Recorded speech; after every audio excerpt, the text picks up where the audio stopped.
साहब बाप मर गया, उसके कफन के लिए पैसे दो ना साहब। सच बोल रहा है? कसम से साहब, वो गोश की लाश पड़ी है साहब दो ना साहब, दो ना साहब। क्या है ना, झूठ बोल के लोग शेंडी लगाते हैं ना, इसके लिए तेरे को पूछा। है ले जा। थैंक यू साहब। अंकल दो ना, दीदी दो ना। चल आगे बढ़, आगे बढ़, आगे बढ़। What do you mean how rude? आगे बढ़। हमारे देश में दान देने की परंपरा ने भिखारियों की एक अच्छी खासी इंडस्ट्री बना दी है।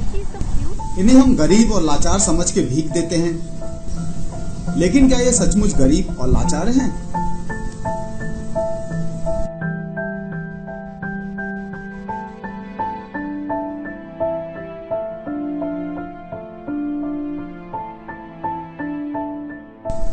आज हम देश के 8 अमीर भिखारियों के बारे में बताएंगे।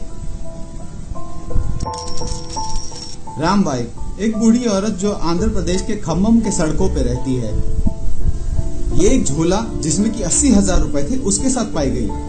दिलचस्प बात तो ये है कि उसमें 10 से 15,000 के सिक्के थे सिर्फ। एक दिन वो जब सड़क पे भीख मांग रही थी, एक चोर उसका झोला खींच के भागा। वो चिल्लाई, तभी वहां खड़ी पुलिस ने उस चोर का पीछा किया। चोर ने पुलिस से बचने के लिए झोला वहीं फेंक दिया और भाग गया। झोले को कब्जे में लेकर जब पुलिस ने पैसे गिने तो वो हैरान हुए कि वो 80,000 अपने झोले में लेकर घूम रही थी। पुलिस को इतने सारे सिक्कों के साथ कैश गिनने में काफी दिक्कत हुई। उसने बताया कि ये पैसे उसने सालों से भीख मांग के जमा किए हैं।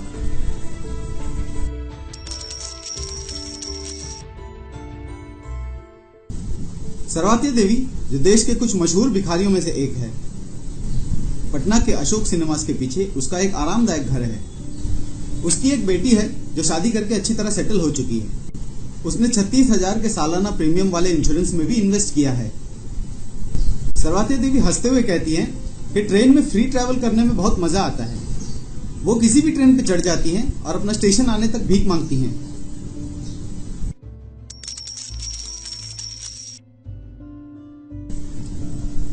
छब्बीस साल का हाजी, जो कि मुंबई के मंदिरों और मस्जिदों के बाहर भीख मांगता है।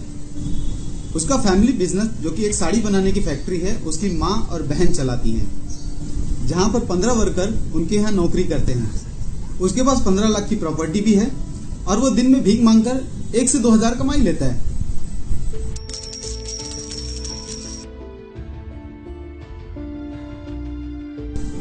मुंबई का एक 60 साल का भिखारी मस्सू, जो दिन का 1000 से लेकर 1500 तक कमा लेता है, ये मुंबई के बड़े रेस्टोरेंट्स और होटल के बाहर भीख मांगता है। बताया जाता है कि इसके ज्यादातर कस्टमर्स नशे में धुत फिल्म स्टार्स होते हैं। वो रिक्शा करके अपने भीख मांगने वाले स्पॉट पे पहुंचता है, वहां अपने भिखारियों वाले कपड़े पहन लेता है और 8 घंटे तक भीख मांगने की ड्यूटी करता है और फिर रिक्शा में घर चला जाता है। मुंबई के वेस्टर्न इलाके में उसके 2 फ्लैट हैं, जिसमें से एक 1 बेडरूम हॉल किचन है।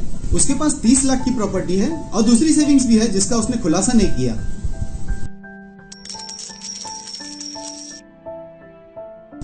अगला भिखारी है मुंबई का संभाजी काले। इसका 4 लोगों का परिवार है। ये मुंबई में रोज का 1000 से 1500 भीख मांग के कमा लेता है। इसका मुंबई से सटे विरार में एक फ्लैट है और सोलापुर में एक बड़ी जमीन और 2 घर भी है। उसने काफी पैसा बैंकों में भी इन्वेस्ट किया है।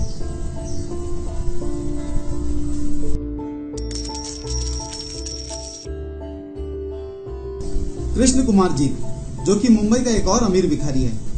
उसके भीख मांगने का फेवरेट स्पॉट है सीपी टैंक, जो कि मुंबई के चन्नी रोड के करीब है। ये रोज भीख मांग के 1,500 से 2,000 रुपए कमा लेता है और इसका नाला सोपारा में एक फ्लैट भी है। इस फ्लैट में वो अपने भाई के साथ में रहता है। उसका भाई उसके पैसों का सारा हिसाब किताब संभालता है।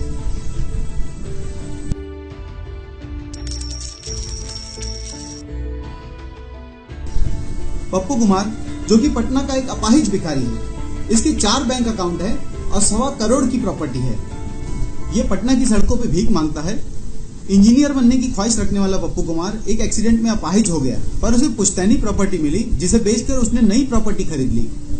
कुछ सालों बाद उसे एहसास हुआ कि उसका टूटा हुआ हाथ और पैर उसके भीख मांगकर कमाने का अच्छा जरिया हो सकता है। उसके बाद वो रेगुलर पटना स्टेशन के प्लेटफॉर्म पे भीख मांगने लगा, जहां पटना रेलवे पुलिस हमेशा उसे वहां से भगाती है। उसके करोड़पति होने का खुलासा तब हुआ जब रेलवे पुलिस फोर्स ने भिखारियों को भगाने के अभियान में उसे कस्टडी में लिया। उन्हें उसके पास से 4 ATM कार्ड मिले, जिसमें 5 लाख रुपए बैलेंस थे। ज्यादा पूछताछ करने पर उसने बताया कि उसने 10 लाख रुपए पटना के छोटे व्यापारियों को भारी ब्याज से दिए हुए। उससे जब पूछा गया कि अगर इतना पैसा है तो अपना इलाज क्यों नहीं करवाता, तो उसने कहा कि अगर इलाज करवा लूंगा तो मुझे भीख कौन देगा।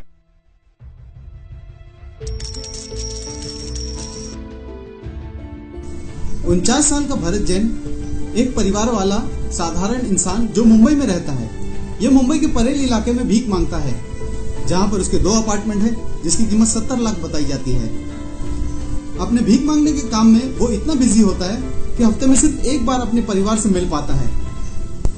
इसके अलावा उसने एक दुकान किसी जूस सेंटर वाले को किराए पे दे रखी है, जिसका उसे हर महीने 10,000 रुपए किराया आता है और वो खुद महीने का 75,000 भीख मांग के कमा लेता है। अपने भीख मांगने का काम वो बड़ी शिद्दत से करता है। उसका परिवार मिलके एक स्टेशनरी की दुकान चलाता है। उन्होंने कई बार भरत से कहा कि इस काम को छोड़ दे, पर भरत ने साफ ना कह दिया। अगर आप दान देना ही चाहते हैं तो उन लोगों की मदद करें जो मेहनत करके भी अपने बच्चों का पेट नहीं भर पा रहे हैं। भरे हुए पेट को और भर के उन्हें बीमार न करें। इस वीडियो को शेयर करें ताकि अनजाने में इस इंडस्ट्री को चलाने में जो हम योगदान कर रहे हैं वो बंद हो।